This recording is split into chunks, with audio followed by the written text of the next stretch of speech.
Tige Chakuya. Okay. Let's pray. Pray, amen. Amen. All right. Okay, so tell me a little bit about the food, Josh.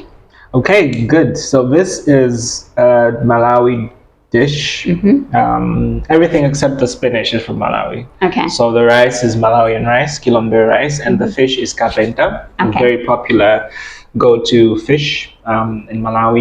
Usually you'd have this with nshima, so like the local food, but I don't have the ingredients to cook it, but Okay. you can also have it with rice. And so, Got yeah. So yeah, this is how usually you would eat during lunch or dinner. Okay. 3 groups of food. So the carbs, the veg, and the proteins for fish. Got it. Yeah. Awesome. Then we can start eating. You can start eating. Yeah. Yes. But before that, let me give you a little context. Malawi is a country in Southeast Africa bordered by Zambia and Tanzania and Mozambique. And this little water body that you see is called Lake Malawi. And did you know it is the 4th largest freshwater lake in the world by volume? Malawians are also said to be one of the friendliest, most welcoming, colorful, and vibrant people in the world. But you'll see that in this video from Josh.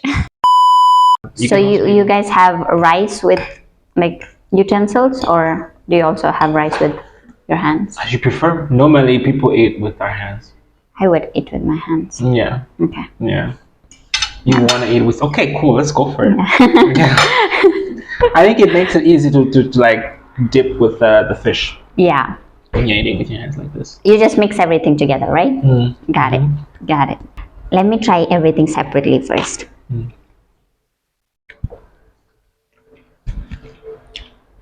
Oh, the fish is So you're eating Kind the of. whole fish right now. Some people freak out because of the head and the eye. So when you chew it, when you hear like, that's the eye. You're The chewing eyeball. The eyeball, The yeah. got it. Wow. And I'm getting a little bit of like tanginess. What is that from? The tanginess probably is from the lemon juice. Ah, okay. Yeah. Would you say this is like a very popular dish all around Malawi, or? I think with nsima is popular because Okay. it's easy and these fish is cheap.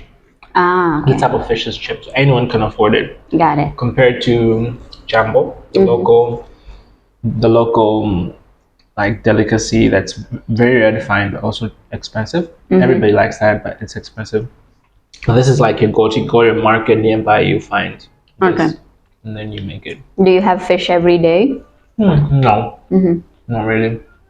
What would be like your daily meal, like ideally? I think it depends what my mom thinks about cooking, Okay. Fair. but I think it rotates between fish, chicken, beans, beef, the vegetables, different types of local vegetables that I can find here. Okay. Yeah, But this is but so your hand good. skill is good. Because we eat with our hands too. No, okay. Yeah. So people struggle. How are you gonna like put it? We eat with our I like hands how too. you're like motioning your thumb like this. That's that this person's a pro. Yeah. Teaching other people how to eat with their hands is one of my favorite activities. Like you take it and then you push it inside. Yeah, you push it in like. But then like for us, we don't think about it that much. No, It's no. when you start teaching other people, you're like, oh, I've got skill. Yeah, exactly. Yeah. And this is how everybody should know how to eat them with their hands. Yeah, I agree. 'Cause, Exactly. So tell me, what was your biggest culture shock when it comes to food when you moved to Italy? These guys eat pasta every day. I don't know how they do it, but Uh-huh. I don't understand why you would have pasta every other day. Or the first culture shock. Second culture shock is why they just have pasta without anything else. You know, like for example, the way I prepared it. This is the way we're taught to prepare it. To have like carbs, a bit of protein, and a bit of like vegetables. To me, just like carbs. To eat pasta. Cheese. They love their cheese. Yeah, They they do. put their cheese in everything. Uh-huh. Yeah, that was a shock to me. Mm-hmm. And what do you guys have for breakfast usually? Normally, people would have, normally grown-ups would have tea, tea or coffee, but normally tea with like bread. Okay. Bread or margarine spread, or like a typical English breakfast, I think. So like eggs if you want, if you're like feeling very fancy, eggs and bacon and beans, but not every day you do this. But that's how you do it. But because I got so used to having cereal, I always start, even now, I always start my day with cereal. And then I have coffee because, yeah, I have to be awake. Got it. Yeah, coffee and, yeah. But yeah, it's, wow, the Italians, they have a lot of coffee. And by the time they reach lunch, I would have had like 2 or 3 cups already. For me, 1 is enough for the rest of the day. It just is surprising to me that they have so much coffee. Yeah, that's a shock. Yeah, even in the evening they have coffee, right? Like an espresso shot. Even after lunch, you don't have Even coffee. after lunch, yeah. We won't have that. And according to Italian culture, you shouldn't have milk after lunchtime, which is wild because I cannot have coffee without milk. So, yeah. So in some places, you go order your coffee, cappuccino after 12, they'll tell you no. Yeah, exactly. Do you want us to call it cabinieri? Quite literally, yeah. The other day I had an instance where one of my students, he's like Italian, a teenager, and we were looking at, I think I shared with you guys, like weird foods around the world. And he saw like, all kinds of stuff. Like we had on the list, like all kinds of stuff, like, different kinds of insects and intestines and all of that stuff. And then one of the items on the list was pineapple on pizza. And so I asked him the question, like, what food do you think was the weirdest and you would never try? And out of the entire list, he chose pineapple on pizza. And I was like, that is the weirdest thing for you. It's like they're wired to say this. They're trained dogs. Do not. This is the worst you can ever do in this life. Pineapple on pizza, no. Pineapple on pizza is so popular in my country. Pineapple on pizza is popular? Yeah, we have this in my country. Got it. I think it's the American pizza food chain. And so franchise, we have it. And then when I never knew Italians were so wild about it, but also a culture shock. Risotto. I'm like, what is this? Really? Yeah, to me, we don't have this in my country. You don't have risotto in your country? No, that's, to me, it's close to porridge, rice porridge. Yeah, rice has to be like this. That makes sense. Yeah. But also, how is like, do you guys have pasta? Is pasta like a common thing that you would get? I think I would say pasta is for someone who is like in middle or upper income class. Okay. So the lower income class, I don't think they can afford pasta. Okay. So no, not really.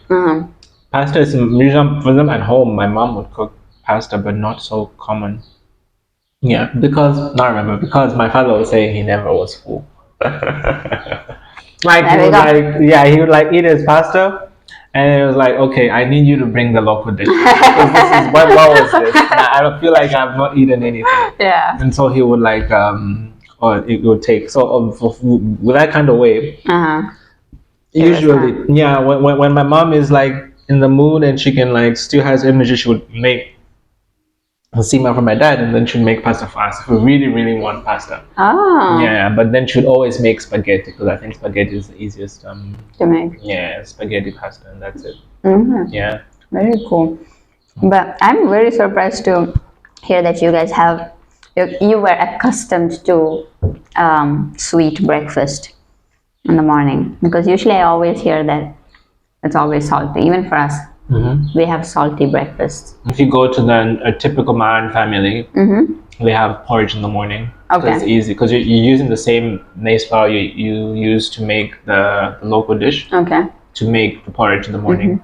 Same for rice. We make rice porridge. You're gonna use the same rice to make the dish in the afternoon. Okay. And it's filling. Because the reason why you're having it is because usually the next meal you'll have if you're going to school is the 10 o'clock. I don't know if you had like 10 o'clock recess. Yeah. Which is just like maybe 30 minutes. It wasn't like very quick. When you go to high school, I don't think we even had a 10 o'clock recess in high school or college. The next thing would be lunch. And so you want to have a breakfast that fills you up. Yeah, that makes sense. And what was like your school schedule? Like, when did it start? When did it end? If it's, we call it primary school in my country. It's a British system. And so now that I'm remembering, I'm like, how was I even doing this? 7:30. Okay. Yeah, how was I doing this? Yeah, 7:30 in the morning, primary school, and you would be done by 2. Okay. So you'd have lunch at 12, and then you'd still have like an hour or 2 hours of like periods, call them periods, 40 minutes periods in the afternoon, and then you knock off at 2. In high school, you would start a bit later, so it started at 8:30. Okay. Usually 9, because the teachers were lazy to like show up that early. Like but I then can't you'd deal have- with high schoolers at this Yeah, time. I mean, it's 7:30. You're in a high school. Come on. Yeah. I cannot. This is not how I should start my day. Give me my 2 hours at least in the morning before I go to this bunch of like teenagers. Yeah, with their hormones and stuff. Their hormones on whack. And then we'll have the classes all day until 4. Yeah. If you're in a class that has an exam, like the final class who has the national exams, then you go to 5. So, like lots of learning. I think for us, high school is a time where you do a lot of like learning and studying and whatever. In college, because you have fewer options, so you have lots of options. And so the timetable is full, but because you can take some and leave some, you don't have like a complete day. You know what I mean? Okay. Yeah, whilst in high school, you have to attend every other. Right. If you're in that program, you have to attend every other. You don't have an option of choosing. Yeah, that's how it was. And then in college, do you guys have the system where like everybody, just like how school is, where everybody studies together, everybody graduates together? Or is it like here in Italy where like you choose your graduation session and things like that? In high school and college. In college. In college, everybody graduates together. Really? Yeah, everybody does. Yeah, that was also another shock. First of all, a shock for me was how even in high school for them, they have high school systems, like the classical way, the classical system and the science system. My country, everybody is the same. In college, your grades after your high school determines what you want to do. For example, if you didn't get very strong grades in science, you wouldn't be accepted in a science university. So it's like everybody was learning the same thing. The expectation was that it's preparing you to, if you really want science, probably you should work hard and get very good grades in science. And then you'll be accepted in a science university.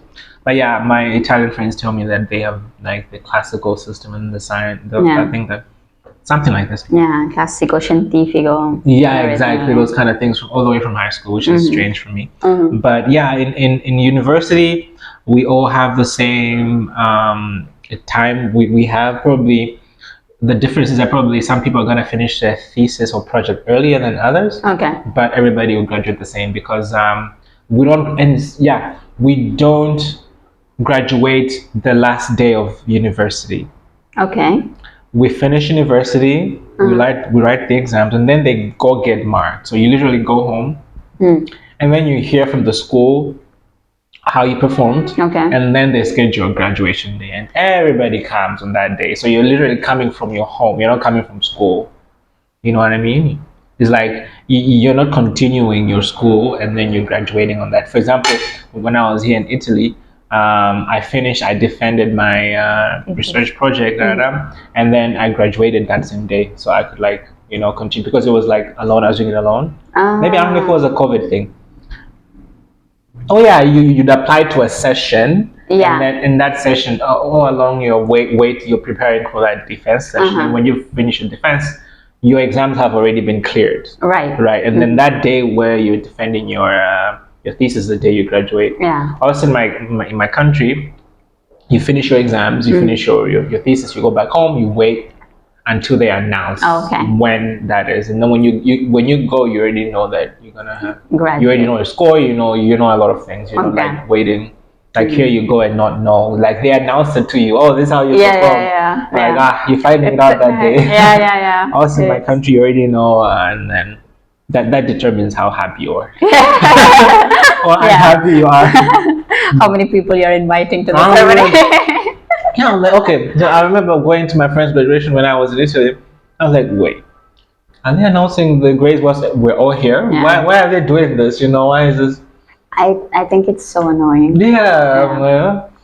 I mean, it's good for the people who have like cum laude, but Yeah. for the others, it sucks. No one, everybody wants to get cum laude. Yeah. I don't want, oh my gosh, she got a 24 on that one. She got a 21 on that one. You're dumb. Yeah, well, everybody's in. It's not just you, but everybody else who came for their other, even parents of your friends who don't even talk to you now know how Yeah, you did. exactly. Yeah, I read. Yes, we I have read you guys chapati. have chapati. Oh my gosh, yes. Yeah.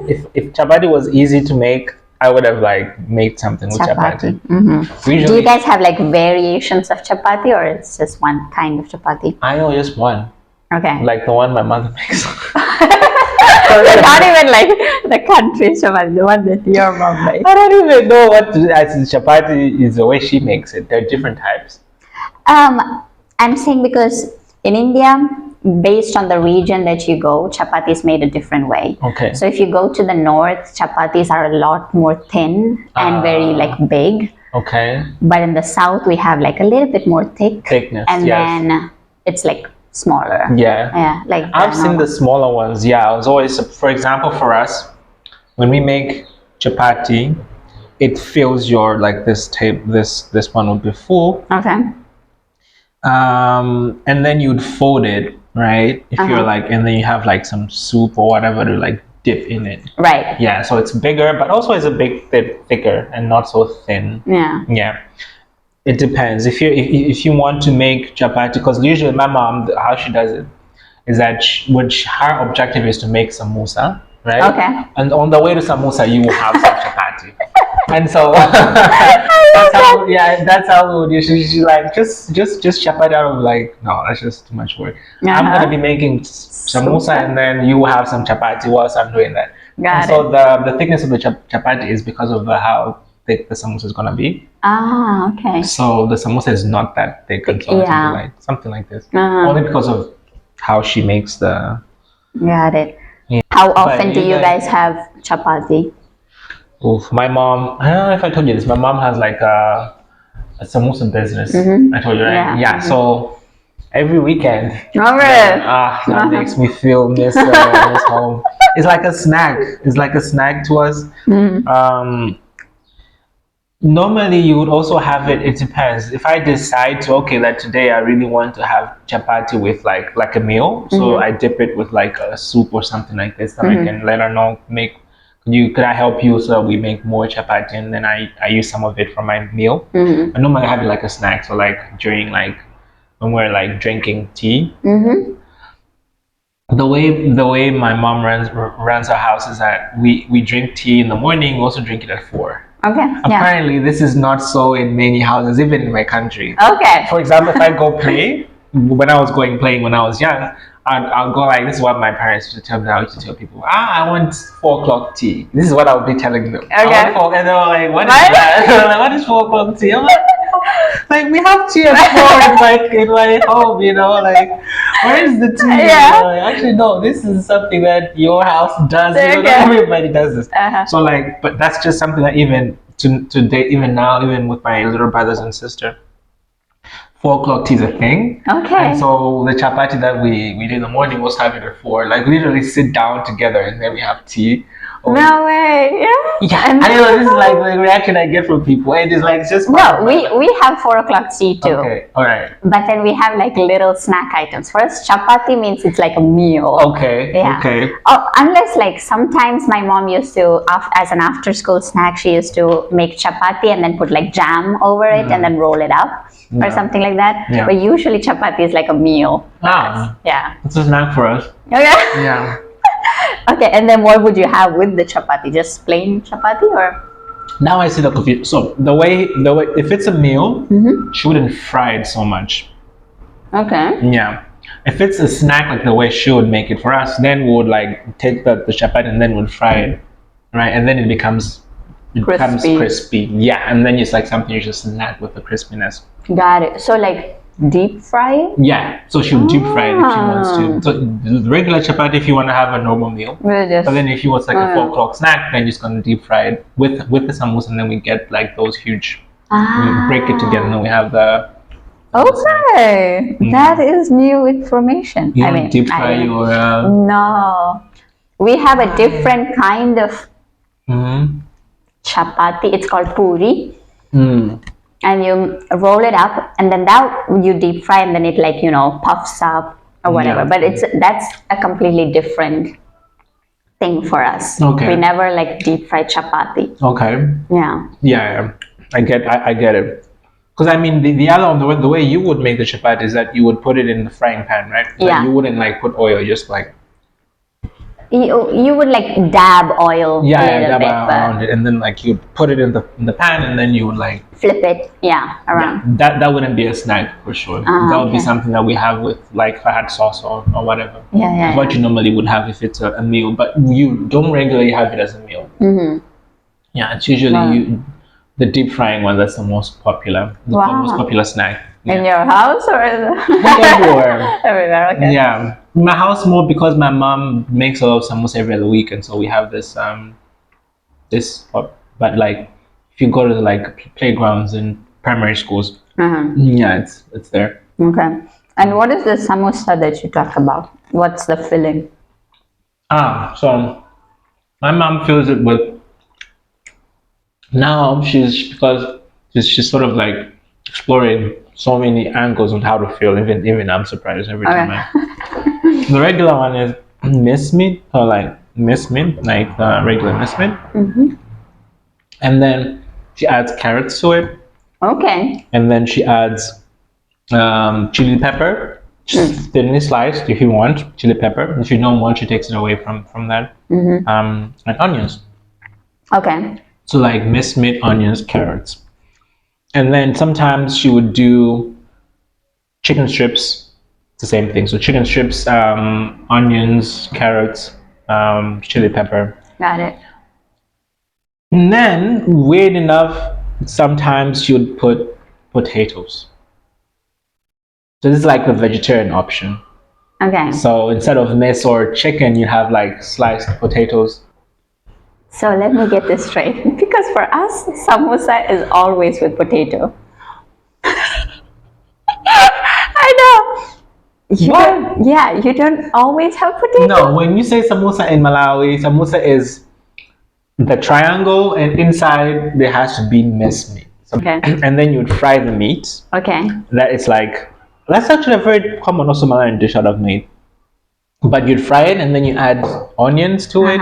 And then you add like some spices to make it, very nice. And then you fry it until it turns brown. And then you'd put it in samosa. So literally you'd open up the samosa and then you'd put the minced meat. Yeah. Everything else that people do is just an addition. But like when we say samosa for us, is like that triangle with minced meat, onions, carrots, and some tomatoes sometimes. Very interesting. So basically, we improved their samosa. It came from India, but these guys didn't know how to make it. Came to Africa and be like, this is missing this. I am so shocked. It's a lot of carbs. Because the samosa. But that's a lot of meat.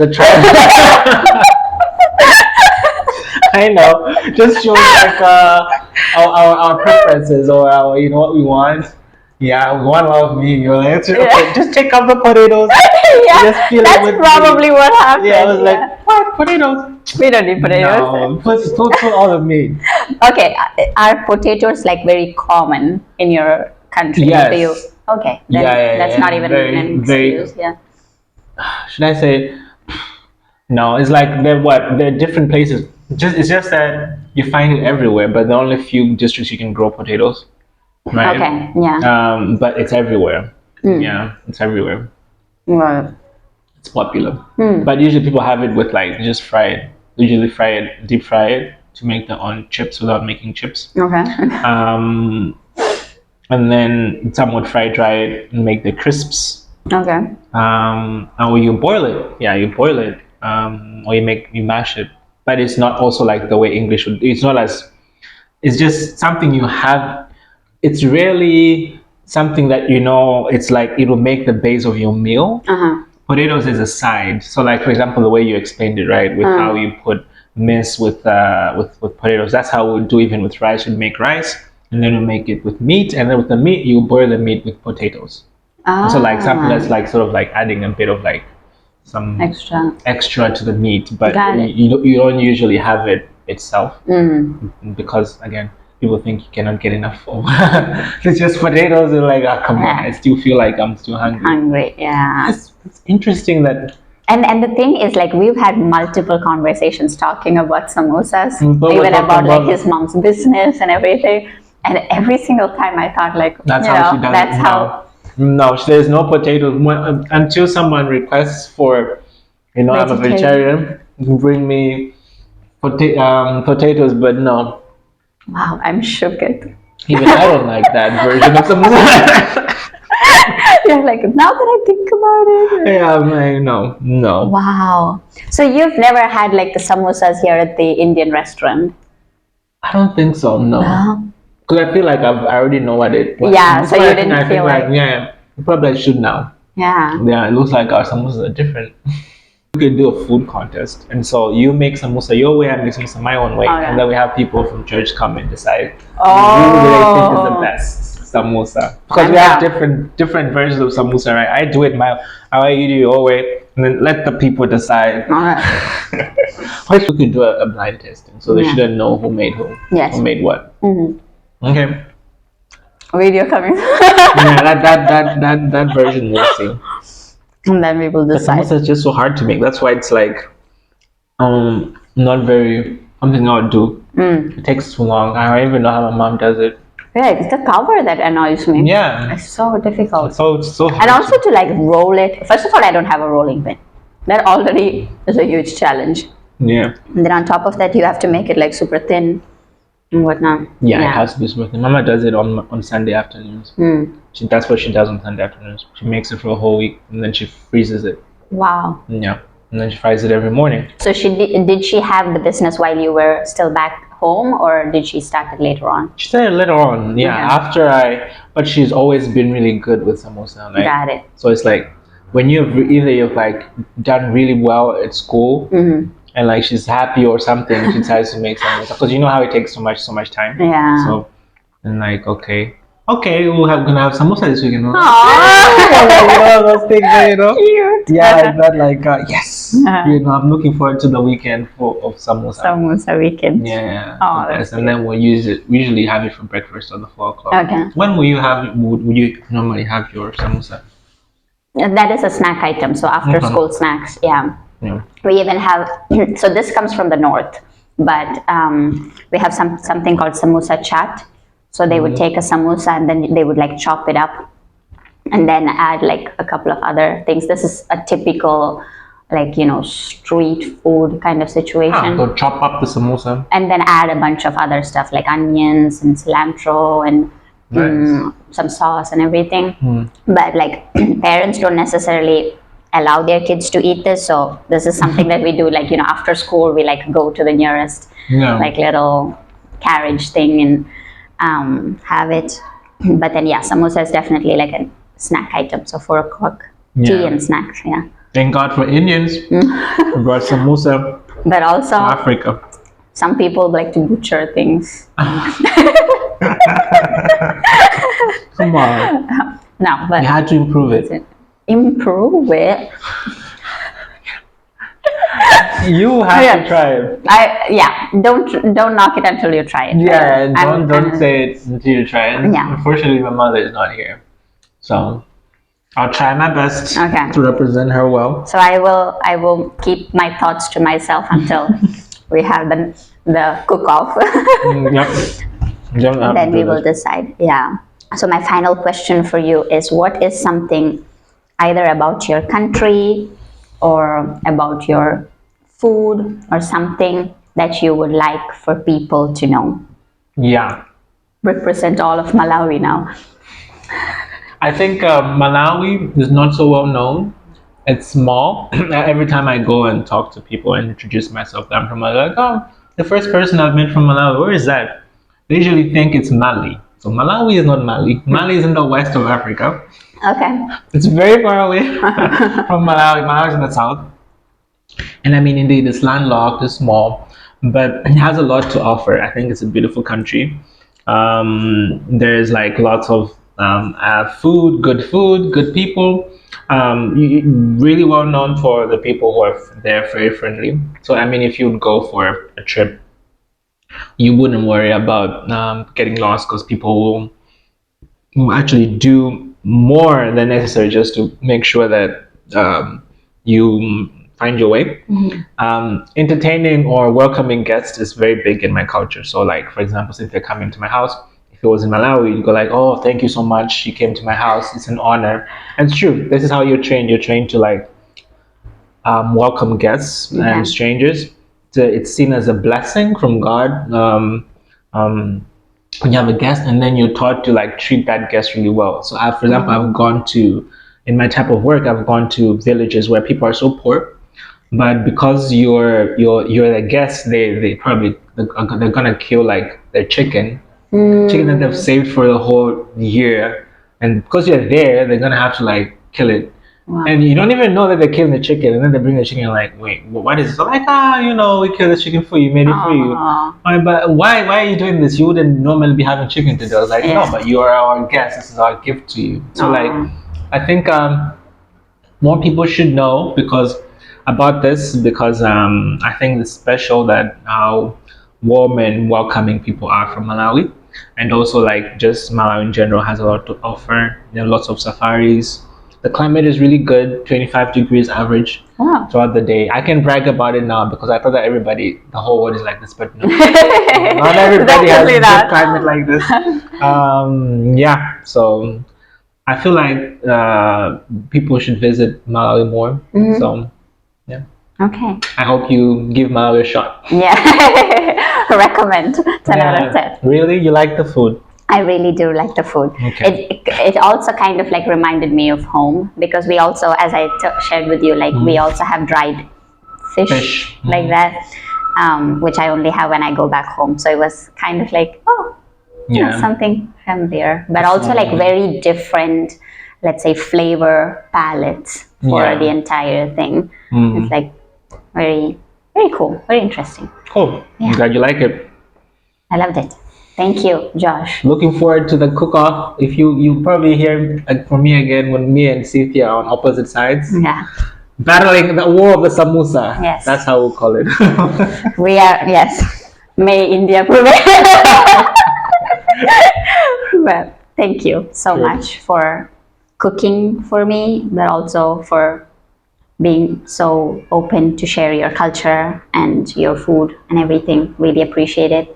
Sure. And I really hope that more people could know about Malawi and also visit Malawi. Yes. Yes, including myself.